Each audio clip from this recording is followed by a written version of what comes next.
प्रोन्नति नियमावली के ड्राफ्ट की प्रतियां जलाएंगे शिक्षक। सेविकाओं सहायिकाओं की सेवानिवृत्ति। गुमला के स्कूल में पढ़ने नहीं सोने और खेलने आते हैं बच्चे। हेमंत सोरेन को बड़ा झटका। खबर में आगे बढ़ने से पहले अभी तक आपने चैनल को सब्सक्राइब नहीं किया तो चैनल को सब्सक्राइब कर लीजिए और वीडियो को एक लाइक कर दीजिए। गुमला के इस स्कूल में पढ़ने नहीं सोने और खेलने आते हैं बच्चे। घाघरा प्रखंड के राजकीयकृत प्राथमिक विद्यालय घमरिया में बच्चे पढ़ने नहीं सोने व खेलने के लिए आते हैं। इस बात की पुष्टि तब हुई जब ग्रामीणों की सूचना पर विद्यालय पहुंचकर देखा गया कि कुछ बच्चे दरी पर सोए हुए हैं और कुछ बच्चे लट्टू नचा रहे हैं, तो कोई गुल्ली डंडा के अलावा कोई अनावश्यक खेल खेल रहा था। यह सब विद्यालय के प्रधानाध्यापक यूसुफ खान समेत सहयोगी शिक्षक मजे लेकर देख रहे थे।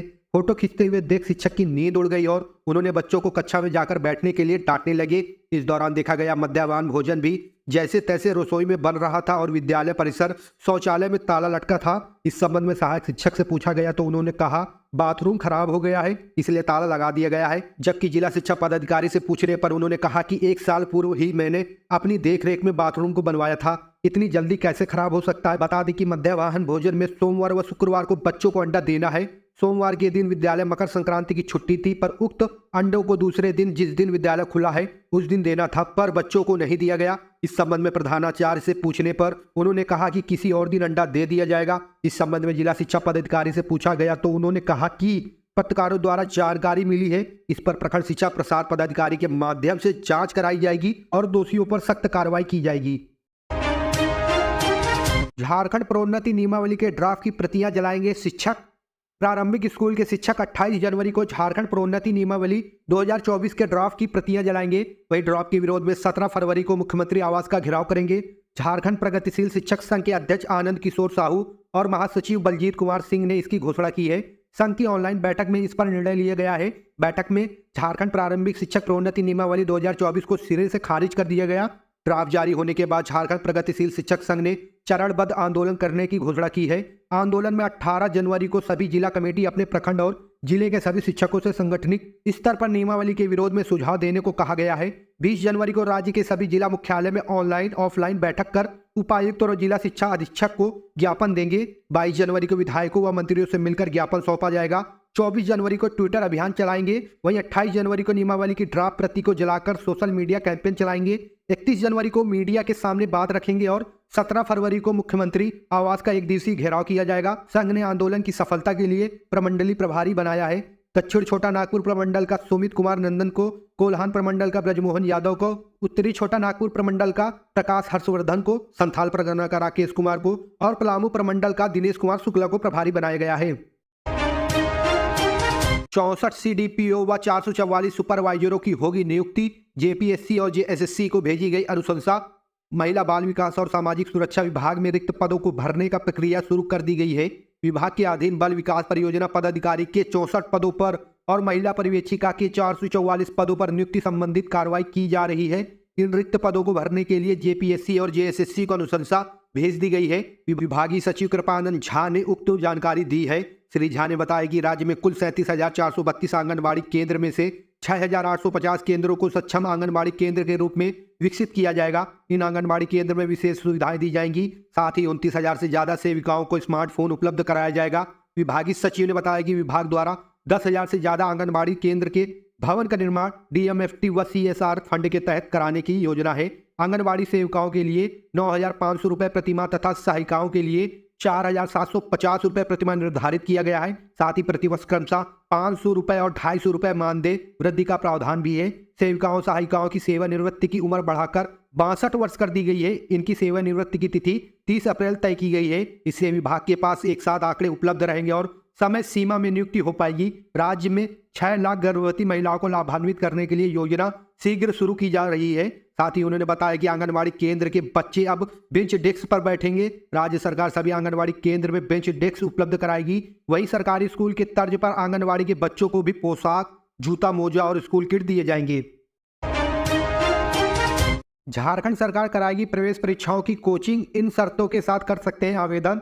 झारखंड में मुख्यमंत्री शिक्षा प्रोत्साहन योजना में मेडिकल, इंजीनियरिंग एवं अन्य प्रवेश परीक्षाओं की निःशुल्क तैयारी के लिए झारखंड का स्थायी निवासी होने की अनिवार्यता कर दी गई है। इसके लिए छात्रों को झारखंड से 10वीं की पढ़ाई अनिवार्य की गई है। अगर दूसरे राज्य के स्कूल से 10वीं उत्तीर्ण की गई तो झारखंड का स्थानीय निवासी होने का प्रमाण पत्र देना होगा। प्रदेश के उच्च एवं तकनीकी शिक्षा विभाग में इस योजना के संचालन के लिए एसओपी जारी किया गया है। इसमें इसका उल्लेख किया गया है इस योजना का लाभ उन्हीं छात्रों को मिल पाएगा जिनके माता पिता की वार्षिक आय अधिकतम 8 लाख रुपए है। इसके लिए उन्हें अनुमंडल पदाधिकारी या अंचल अधिकारी द्वारा जारी प्रमाण पत्र जमा कराना होगा। राष्ट्रीय एवं राज्य खाद्य सुरक्षा योजना से आच्छादित परिवारों के बच्चों को भी इस योजना का लाभ मिलेगा। हेमंत सोरेन को बड़ा झटका, खुद का विधायक संथाल परगना में मचाएगा तूफान। बाबूलाल मरांडी के साथ किया मंच साझा। अपनी ही सरकार की आलोचना करने वाले सत्तारूढ़ झारखंड मुक्ति मोर्चा के बोरियो के विधायक लोबे हेम्ब्रम अब खुलकर भाजपा के साथ आ गए हैं। साहिबगंज में सोहराय मिलन समारोह में भाजपा के प्रदेश अध्यक्ष बाबूलाल मरांडी के साथ थे। हालांकि पूर्व में कभी वे भाजपा के साथ खुलकर सामने नहीं आए, लेकिन अब उन्होंने अपना पैतरा बदल लिया है। वे झामुमो के लिए महत्वपूर्ण संथाल परगना में सक्रिय हैं। उनकी तैयारी आगामी चुनाव में झारखंड मुक्ति मोर्चा को उसके अभेद गढ़ में झटका देने की है। बाबूलाल मरांडी के संथाल दौरे के क्रम में उन्होंने इस रणनीति पर काम आरंभ कर दिया है। इसका असर आने वाले दिनों में दिखेगा। भाजपा को भी इस क्षेत्र में मोर्चा का गढ़ भेदने के लिए मजबूत नेता की तलाश थी। यह भी उल्लेखनीय है कि लगातार सरकार की नीतियों के साथ साथ मुख्यमंत्री हेमंत सोरेन के खिलाफ बोलने वाले लोबे हेम्ब्रम के खिलाफ कोई कार्रवाई नहीं हुई। हालांकि संगठन के भीतर इसे लेकर काफी दबाव है। लोबे हेम्ब्रम को इसका एहसास है। इसी की भरपाई के लिए भी मोर्चा ने हेमलाल मुर्मू की घर वापसी कराई है। चतरा में आधार कार्ड बनाने के लिए की जा रही वसूली, लोग परेशान। चतरा में आधार कार्ड बनाने के नाम पर अवैध वसूली का मामला प्रकाश में आया है। सदर प्रखंड शाह अंचल कार्यालय के पुराने भवन में संचालित आधार पंजीकरण केंद्र में आधार कार्ड बनाने के नाम पर लोगों से अवैध वसूली की जा रही है। पदाधिकारियों की अनदेखी के कारण कंप्यूटर ऑपरेटर की चांदी है, जिसका खामियाजा आम लोगों को भुगतना पड़ रहा है। 0 से 6 वर्ष तक के बच्चों का आधार कार्ड निःशुल्क बनाया जाना है, लेकिन कंप्यूटर ऑपरेटर संगीता कुमारी द्वारा आधार कार्ड बनाने के नाम पर किसी से 500 तो किसी से 1000 तो किसी से 1500 तक की राशि ली जा रही है। इसके अलावा नया आधार कार्ड बनाने, त्रुटि सुधारने में भी अवैध वसूली की जा रही है। पति व पत्नी एक ही स्कूल में कार्यरत, ले रहे एचआरए, सरकारी राशि का हो रहा दुरुपयोग।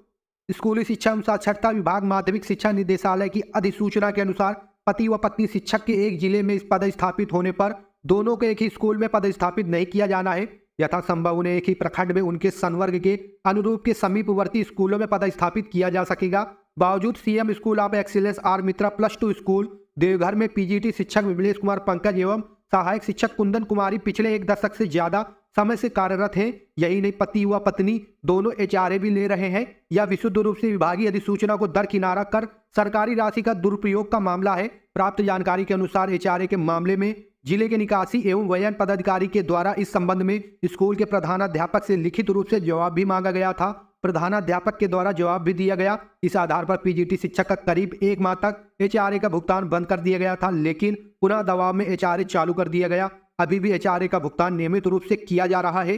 जिला निकासी एवं वयन पदाधिकारी कार्यालय से प्राप्त जानकारी के अनुसार वर्तमान में पति व पत्नी को हर माह 5,940 और 5,940 रुपया एचआरए के रूप में भुगतान हो रहा है। यानी पिछले 1 दशक में एचआरए के नाम पर गलत तरीके से लाखों का भुगतान किया जा चुका है। आयकर विभाग का धमाका, कोयला कारोबारी अनिल गोयल एंड ग्रुप के 20 से अधिक ठिकानों पर छापेमारी। बिहार में भी बोला धावा। आयकर विभाग ने वर्ष के शुरुआत में ही धमाका कर दिया। बुधवार को आयकर विभाग धनबाद के इन्वेस्टिगेशन विंग ने कोयला कारोबारी अनिल गोयल, दीपक पोद्दार, सुरेश अग्रवाल, नितिन अग्रवाल ग्रुप, राणा रणजीत सिंह एवं उनके सहयोगियों के 20 से अधिक ठिकानों पर एक साथ ताबड़तोड़ छापेमारी की। इनमें हार्डकोक प्लांट, आवास, डिपो, कार्यालय और होटल सब शामिल है। आयकर विभाग धनबाद के उप निदेशक इन्वेस्टिगेशन प्रदीप डुंगडुंग की अगुवाई में यह छापेमारी की जा रही है। इसमें आयकर विभाग के सभी रेंज के डीसी, आईटीओ और इंस्पेक्टर समेत टीम में 250 से अधिक अधिकारी एवं कर्मचारी शामिल हैं। सिर्फ धनबाद ही नहीं, झारखंड एवं बिहार के अन्य जिलों में रेड चल रही है। कैटरिंग के सामान व भूसियों की बोरियों में छिपाकर बिहार भेजी जा रही 10 लाख की शराब जब्त, 2 गिरफ्तार। झारखंड से अवैध तरीके से शराब की खेप बिहार भेजने के खिलाफ पुलिस की कार्रवाई जारी है। झारखंड पुलिस ने बुधवार को 10 लाख रुपए मूल्य की शराब जब्त की है। शराब की यह खेप गिरिडीह जिले के गिरिडीह और सरिया से बरामद हुई है। शराब के कार्टून कहीं कैटरिंग के सामान में छिपाकर रखे गए थे, तो कहीं भूसियों की बोरियों में छिपाकर ले जाए जा रहे थे। बुधवार को सुबह सुबह गिरिडीह पुलिस ने गिरिडीह शहर और सरिया थाना क्षेत्र में छापेमारी की। इसमें भारी संख्या में शराब की बोतलें मिली, जिससे अवैध तरीके से बिहार भेजे जा रहा था। पुलिस ने शराब जब्त कर ली है, साथ ही 2 लोगों को गिरफ्तार भी किया है। पुलिस की इस कार्रवाई के बाद से शराब माफियाओं में हड़कंप मचा हुआ है। प्रेमिका ने प्रेमी के घर के बाहर आग लगाकर की खुदकुशी। झारखंड के सरायकेला से एक दर्दनाक घटना सामने आई है, जहां प्रेमिका ने प्रेमी के घर के बाहर खुद को आग लगाकर खुदकुशी कर ली। घटना की सूचना मिलते ही पुलिस मौके पर पहुंची, शव को कब्जे में लिया, पोस्टमार्टम के लिए भेज दिया, मामले की जांच शुरू कर दी। मृतका की पहचान सोनी लोहार के तौर पर हुई है, जो कुख्यात अपराधी भट्टा लोहार की रिश्तेदार बताई जा रही है। मृतका का बीएसएफ जवान भोला मुद्दी के साथ प्रेम प्रसंग था, लेकिन प्रेमी के परिजनों को यह रिश्ता मंजूर नहीं था, जिसके चलते कई बार विवाद भी हुआ और मामला थाने तक भी पहुंचा। लेकिन बुधवार को प्रेमिका ने दिन दहाड़े खुद को प्रेमी के घर के बाहर आग के हवाले कर दिया। बताया जा रहा है कि जब युवती ने आग लगाई तो बस्ती में रहने वाले किसी भी शख्स ने उसे नहीं बचाया। पुलिस के पहुंचने तक युवती की मौत हो चुकी थी। स्थानीय लोगों का कहना है कि मृतका कुख्यात अपराधी भट्टा लोहार की रिश्तेदार थी। इसके चलते प्रेमी के परिजनों को यह रिश्ता मंजूर नहीं था। पुलिस का कहना है कि मामला दर्ज कर जांच शुरू कर दी गई है। पोस्टमार्टम के बाद युवती का शव उसके परिजनों को सौंप दिया जाएगा। इस घटना के बाद गांव में मातम पसर गया है। रामलला की प्राण प्रतिष्ठा पर लगेगी रोक, हाईकोर्ट में याचिका लगाई है आरोप। अयोध्या में राम मंदिर के प्राण प्रतिष्ठा समारोह से जुड़ी बड़ी खबर सामने आ रही है। हाईकोर्ट में प्राण प्रतिष्ठा कार्यक्रम पर रोक लगाए जाने की मांग को लेकर जनहित याचिका दाखिल की गई है। इलाहाबाद हाईकोर्ट में याचिका दाखिल कर पीएम नरेंद्र मोदी के हाथों प्राण प्रतिष्ठा पर रोक की मांग की गई है। याचिका में शंकराचार्य की आपत्तियों का हवाला देते हुए इसे सनातन परंपरा के खिलाफ बताया गया है। आरोप है कि बीजेपी 2024 के लोकसभा के चुनाव का लाभ उठाने के लिए यह आयोजन कर रही है। कहा गया है कि पौष महीने में कोई धार्मिक कार्यक्रम आयोजित नहीं किए जाते हैं। इसके अलावा मंदिर अभी अपूर्ण है। अपूर्ण मंदिर में किसी भी देवी देवता की प्राण प्रतिष्ठा नहीं हो सकती है। इसके अलावा पीएम और सीएम योगी का इस प्राण प्रतिष्ठा कार्यक्रम में शामिल होना संविधान के खिलाफ है। याचिका में कार्यक्रम को केवल चुनावी स्टंट कहा गया है। इस जनहित याचिका पर हाईकोर्ट में शुक्रवार को सुनवाई हो सकती है। खुलते ही शेयर बाजार में मचा कोहराम, सेंसेक्स ने लगाए 1000 अंकों का गोता, निफ्टी का बुरा हाल। शेयर बाजार के बुधवार की शुरुआत बेहद ही खराब रही और मार्केट के दोनों इंडेक्स खुलने के साथ ही क्रैश हो गए। बॉम्बे स्टॉक एक्सचेंज का 30 शेयरों वाला सेंसेक्स 755 अंकों की गिरावट के साथ खुला और कुछ ही मिनटों में 1000 अंक से ज्यादा फिसल गया। तो वहीं निफ्टी का भी बुरा हाल है और ये 200 अंकों से ज्यादा की गिरावट के साथ ओपन हुआ। कमजोर वैश्विक बाजारों के कारण बुधवार को भारतीय शेयर बाजार लाल निशान पर खुला और सेंसेक्स ने 755.28 अंक किया 1.03% की गिरावट के साथ 72,373.49 पर कारोबार शुरू किया और कुछ ही मिनटों में 72,200 के स्तर पर पहुंच गया। सुबह 9:41 बजे पर ये 800 अंकों से ज्यादा की गिरावट के साथ कारोबार करता नजर आया और 11 बजे तक ये 1067 अंक फिसलकर 72,060 के स्तर पर आ गया था। वहीं बात करें तो सेंसेक्स की तरह ही निफ्टी ने भी इस खराब शुरुआत की और ये 203.50 अंक या 0.92% टूटकर ओपन हुआ। 21,647.25 के स्तर पर खुलने के बाद इसमें और गिरावट जारी नजर आई। शेयर बाजार में कारोबार शुरू होने के साथ लगभग 574 शेयर में तेजी दर्ज की गई, तो वहीं 1836 शेयर में गिरावट के साथ कारोबार शुरू हुआ। सबसे ज्यादा गिरावट एचडीएफसी बैंक के शेयरों में आई। हेमंत सोरेन को परेशान कर रही मोदी सरकार, ईडी के खिलाफ सड़कों पर उतरे जेएमएम कार्यकर्ता, पूरा साहिबगंज बंद। मुख्यमंत्री हेमंत सोरेन को ईडी द्वारा लगातार समन भेजने के विरोध में बुधवार को झामुमो द्वारा आहूत बंद जिले के कई भागों में आंदोलन काफी असरदार रहा। पतना, बरहेट व बोरियो में सुबह 8 बजे से ही कार्यकर्ता सड़क पर उतर आए और सड़क को जगह जगह जाम कर दिया। झामुमो जिला कमेटी के निर्देश पर बुधवार की सुबह 7 बजे से ही पतना चौक व इमली चौक पर झामुमो कार्यकर्ताओं ने मिलकर बांस बल्ला लगाकर चक्का जाम कर दिया। जो दुकान खुल रही थी या खुली थी उसे बंद करा दिया गया। इस दौरान झामुमो कार्यकर्ताओं द्वारा नारे भी लगाए गए। झामुमो कार्यकर्ताओं ने कहा कि झारखंड में झामुमो गठबंधन की सरकार को अस्थिर करने के लिए केंद्र सरकार ईडी का इस्तेमाल कर रही है और जनता द्वारा चुनी हुई सरकार को परेशान कर रही है। इसे झामुमो कार्यकर्ता कतई बर्दाश्त नहीं करेंगे। मौके पर संजय गोस्वामी, प्रखंड अध्यक्ष गुरु हेम्ब्रम, महेश शाह, नजरुल अंसारी, राजू यादव, जितेंद्र यादव, राजेश गोप, इस्लाम शेख, मिथुन मंडल, संदीप भगत आदि परंपरागत ढोल नगाड़े के साथ सड़क पर जमे हुए थे। बरहेट में भी बंद का असर दिखा। झारखंड में 35 लाख पेंशनधारी 4 साल में बढ़े 82%। राज्य में सर्वजन पेंशन योजना के तहत कुल 9 योजनाएं चलाई जा रही हैं। इनमें 3 योजनाएं केंद्र संपोषित हैं, वहीं 6 योजनाएं झारखंड सरकार द्वारा संचालित की जा रही हैं। इन योजनाओं को तहत 35,68,000 पेंशनधारी लाभ ले रहे हैं। इसमें राज्य संपोषित पेंशन योजना के करीब 23 लाख लोग को लाभ मिल रहा है। पिछले 4 साल में राज्य के पेंशनधारियों की संख्या 82% की वृद्धि हुई है। उक्त जानकारी महिला बाल विकास एवं सामाजिक सुरक्षा विभाग के सचिव कृपानंद झा ने पत्रकारों को दी। सूचना भवन में आयोजित संवाददाता सम्मेलन में विभागीय सचिव ने उपलब्धियां बताई और भावी कार्य योजनाओं की जानकारी दी। उन्होंने बताया कि पेंशनधारियों को समय पर लोगों को लाभान्वित किया जा सके, इसके लिए सरकार ने अलग से 100 करोड़ का रिवॉल्विंग फंड का इंतजाम किया है। अब जनवरी को पैसा फरवरी में नहीं बल्कि उसी महीने में मिल पाएगा। 4 वर्षों में राज्य के पेंशनधारियों में 82% की वृद्धि। 2023 में आपके अधिकार आपके सरकार आपके द्वारा कार्यक्रम के तहत कुल 6.56 लाख से ज्यादा पेंशन के आवेदन प्राप्त हुए हैं। विभागीय सचिव झा ने बताया कि सरकार वृद्धा पेंशन की उम्र सीमा 60 से 50 करने पर विचार कर रही है। एसटी और महिलाओं को इसका लाभ दिया जाएगा। इससे 18 लाख नए पेंशनधारी जुड़ेंगे। लोकसभा चुनाव से पहले दल बदल का दौर शुरू। झामुमो कांग्रेस छोड़ भाजपा में शामिल हुए ये नेता। लोकसभा चुनाव से पहले झारखंड में दल बदल का दौर शुरू हो गया है। झारखंड मुक्ति मोर्चा और कांग्रेस पार्टी के नेता अपने समर्थकों के साथ बुधवार को भारतीय जनता पार्टी में शामिल हो गए। राजधानी रांची में प्रदेश भाजपा अध्यक्ष बाबूलाल मरांडी ने इन्हें पार्टी की सदस्यता दिलाई। भाजपा में शामिल होने वाले लोगों के नाम बलवंत सिंह, शिल्पा कुमारी, गायत्री देवी और अरविंद तूफानी हैं। बलवंत सिंह लातेहार जिले के मनिका के जिला परिषद सदस्य हैं। शिल्पा कुमारी गारू प्रखंड की पूर्व जिला परिषद सदस्य हैं, जबकि गायत्री देवी मनिका की पूर्व प्रखंड प्रमुख हैं। अरविंद तूफानी गढ़वा जिले के पूर्व कांग्रेस जिला अध्यक्ष हैं। बलवंत सिंह ने झारखंड मुक्ति मोर्चा छोड़कर भाजपा का दामन थामा है। वहीं शिल्पा कुमारी और गायत्री देवी कांग्रेस छोड़कर भाजपा में शामिल हुई हैं। शिक्षिका से 1 लाख रुपए ऐंठने की फिराक में था गुमला डीईओ व कंप्यूटर ऑपरेटर। एसीबी ने जाल बिछाकर किया गिरफ्तार। झारखंड पुलिस के रांची स्थित भ्रष्टाचार निरोधक ब्यूरो की टीम ने बुधवार को गुमला के जिला शिक्षा पदाधिकारी सुनील शेखर कुजूर व कंप्यूटर ऑपरेटर अनूप किंडो को 1 लाख रुपए रिश्वत लेते रंगे हाथ गिरफ्तार कर लिया है।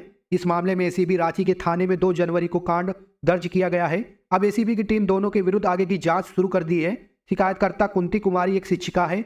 वह गुमला जिले के भरनो थाना क्षेत्र के दजिया के कुणाल देव बारला की पत्नी है। उन्होंने एसीबी में लिखित शिकायत कर जानकारी दी थी कि जिला शिक्षा पदाधिकारी गुमला सुनील शेखर चौधरी ने 12 जनवरी 2023 को माघी बालिका उच्च विद्यालय का निरीक्षण किया था। उन्होंने इस मामले में 9 दिसंबर 2023 को निरीक्षण रिपोर्ट में कुंती कुमारी के विरुद्ध कई आरोप लगाए और स्पष्टीकरण मांगा था। कुंती कुमारी ने अपने बचाव में 12 दिसंबर 2023 को अपना स्पष्टीकरण दिया था और जिला शिक्षा पदाधिकारी से उनके कार्यालय में मिलकर दोष मुक्त करने का आग्रह किया था। जिला शिक्षा पदाधिकारी सुशील शेखर कुजूर ने शिकायतकर्ता को दोष मुक्त करने के एवज में 1 लाख रुपए की मांग की थी। शिकायतकर्ता रिश्वत देना नहीं चाहती थी। उन्होंने इसकी शिकायत एसीबी रांची में की। एसीबी ने पूरे मामले का सत्यापन कराया, जिसमें जिला शिक्षा पदाधिकारी व कंप्यूटर ऑपरेटर के विरुद्ध आरोप को सत्य पाया गया। इसके बाद ही एसीबी ने प्राथमिकी दर्ज कर दोनों को रिश्वत की राशि लेते रंगे हाथ गिरफ्तार